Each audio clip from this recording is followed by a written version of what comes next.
शांति शिक्षा में लेसन 6 आज पूरा हो जाएगा। इसका टॉपिक है पुरुषार्थ चतुष्टय।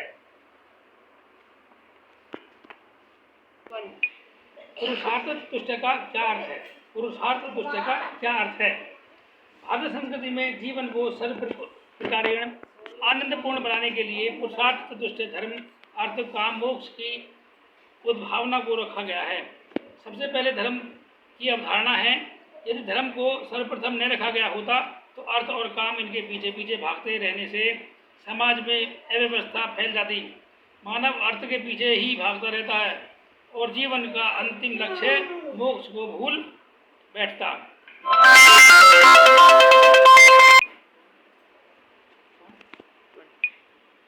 गांधी जी के अनुसार शिक्षा का अर्थ स्पष्ट कर रहे हैं।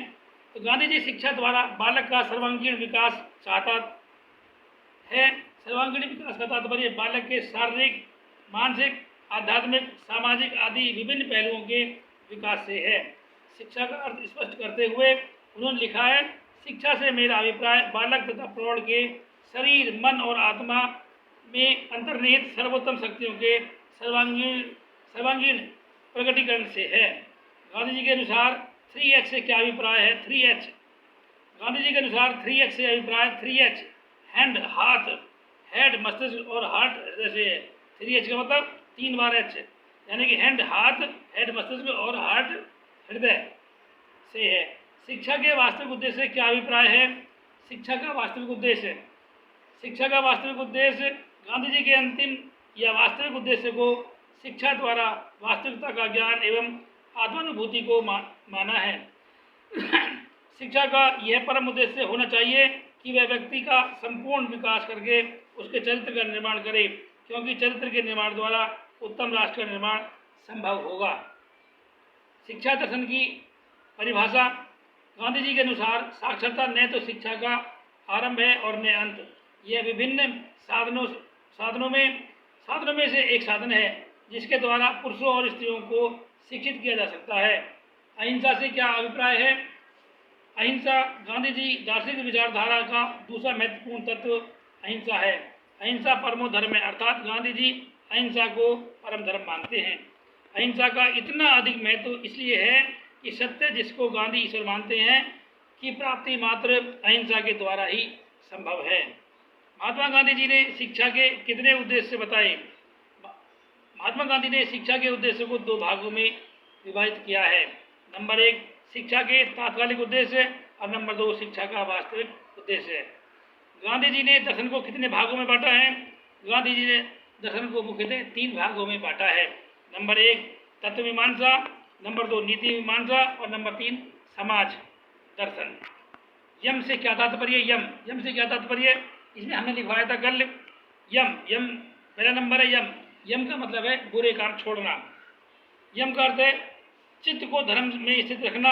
सामान्य लोगों के लिए इसका तात्पर्य नैतिक आचार संहिता से है, किंतु इसका वास्तविक अर्थ है यौगिक आत्मनियंत्रण। भारतीय दर्शन व्यवस्था को संक्षेप में वर्णन कर रहे हैं। भारतीय दार्शनिक व्यवस्था का संक्षेप में वर्णन। भारतीय दार्शनिक व्यवस्था नंबर 1 नास्तिक दर्शन और नंबर 2 आस्तिक दर्शन। नास्तिक दर्शन में है जैन और बौद्ध, और आस्तिक दर्शन में है सांख्य दर्शन, योग दर्शन और वेदांत दर्शन। कसाय से क्या तात्पर्य है? कसाय से तात्पर्य लोभ, माया आदि में पड़कर व्यक्ति द्वारा किसी का अपमान करना, क्षति या पीड़ा पहुंचाना है। इस हिंसा को यथार्थ हिंसा भी कहा जाता है। असावधानी से हुई हिंसा को अयत्नाचार हिंसा कहा जाता है। विश्व में शांति स्थापित करने के लिए तथा मानव के कल्याण के लिए जैन धर्म ने अहिंसा के व्रत का पालन करने का उपदेश दिया है। महात्मा बुद्ध के 4 आर्य सत्य क्या हैं? महात्मा बुद्ध के 4 आर्य सत्य इस प्रकार हैं। नंबर 1 सर्व दुखम, इसका मतलब है सांसारिक जीवन दुखों से परिपूर्ण है। नंबर 2 दुख समुदाय, दुखों का एक कारण है। नंबर 3 दुख निरोध, दुखों का अंत संभव है। और नंबर 4 है दुख निरोध कामिनी प्रतिपद, यानी कि दुख के अंत का उपाय है। ये थे हमारे 4 महात्मा बुद्ध के 4 आर्य सत्य। गांधी जी की शिक्षा के अन्य पक्ष बता रहे हैं। गांधी जी द्वारा बताए गए शिक्षा के अन्य पक्ष इस प्रकार हैं। नंबर 1 जन शिक्षा, नंबर 2 स्त्री शिक्षा, और नंबर 3 व्यावसायिक शिक्षा, और नंबर 4 धार्मिक शिक्षा। गांधी जी ने अनुशासन को कितने भागों में विभाजित किया है? गांधी जी ने अनुशासन को 4 भागों में विभाजित किया है।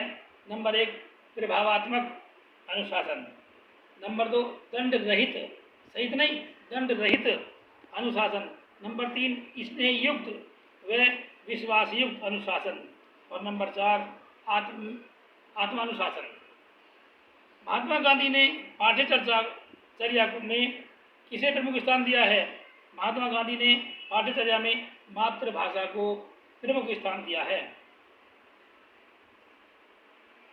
आसन किसे कहते हैं? आसन भी था ना एक इसमें, तो आसन किसे कहते हैं? गांधी जी के अनुसार नहीं, सॉरी, पतंजलि के अनुसार स्थिर सुखम आसनम, अर्थात सुखपूर्वक स्थिर होकर बैठने की स्थिति को आसन कहते हैं। पतंजलि के अनुसार स्थिर सुखम आसनम अर्थात सुखपूर्वक स्थिर होकर बैठने की स्थिति को आसन कहते हैं। गांधी जी के अनुसार शिक्षक कैसा होना चाहिए? गांधी जी के अनुसार शिक्षा की सफलता शिक्षक पर निर्भर करती है। अतः शिक्षक को विद्वान, सदाचारी और विषय के प्रति प्रवीण तथा मानवीय गुणों से युक्त होना चाहिए ताकि वह छात्रों का योग्य मार्गदर्शन कर सके।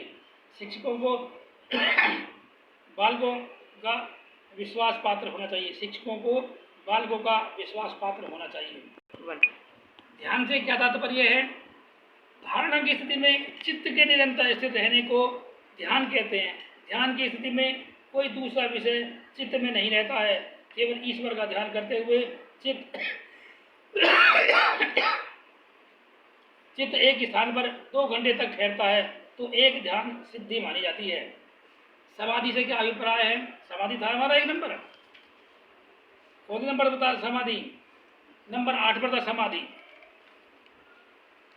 ईश्वर का निरंतर ध्यान करते हुए जब चित्त अपने आकार का ज्ञान भुलाकर वस्तु शून्य होता हुआ एक निश्चित समय तक ईश्वर में लीन हो जाता है तथा ईश्वर के समान ही दिखाई देने लगता है तो इस स्थिति को समाधि के नाम से जाना जाता है।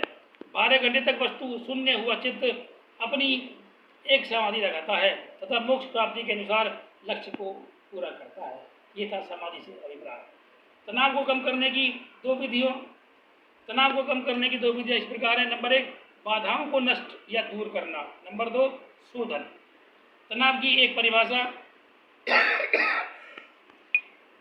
क्रो के अनुसार तनाव या संघर्ष उस समय उत्पन्न होता है जब एक व्यक्ति को पर्यावरण की उन शक्तियों का सामना करना पड़ता है जो उसकी स्वयं की रुचियों और इच्छाओं के विपरीत कार्य करती हैं। अष्टांग योग किसे कहते हैं? योग सूत्र में योग के 8 अंग बताए गए हैं।